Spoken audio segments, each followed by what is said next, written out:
Isang mapagpalang araw po sa inyong lahat. Celebrity Chika Time po muna tayo at may inihanda po akong chika para sa inyo. Tara ba't magchika na po tayo? Finally, Asia's multimedia star na si Alden Richards nasa US na at doon nag-spend ng New Year.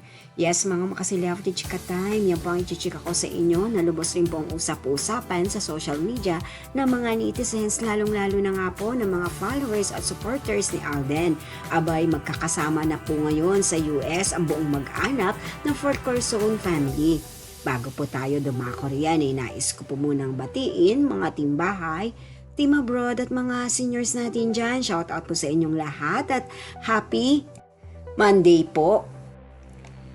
Nasa USA na nga po si Alden kasama ang kanyang buong pamilya. Dito po sila mag-i-spend ng New Year at syempre pati na rin po ang kanyang birthday. Finally po ay nakasama na rin po nila ang kanyang Kuya RD na kasalukuyan nga po ay sa US nagtatrabaho bilang nurse. Narito po at panoorin po natin ang ilan sa kaganapan ni Alden habang nag-i-spend ng kanilang New Year sa US.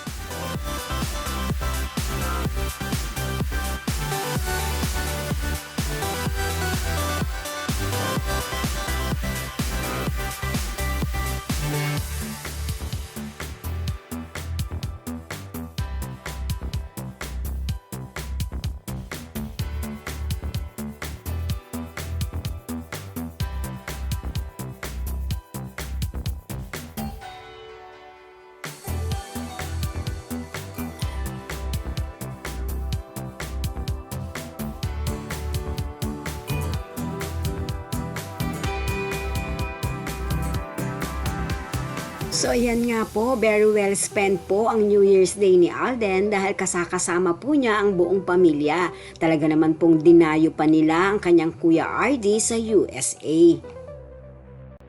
Yan po ang aking chika updates for today. Salamat po sa inyong panunood. Huwag po kalimutang mag-subscribe. Pwede po mag-comment sa ibaba. Basta't wag lamang po harsh o nakakasakit sa isa't isa. Salamat po muli. Spread love, not hate.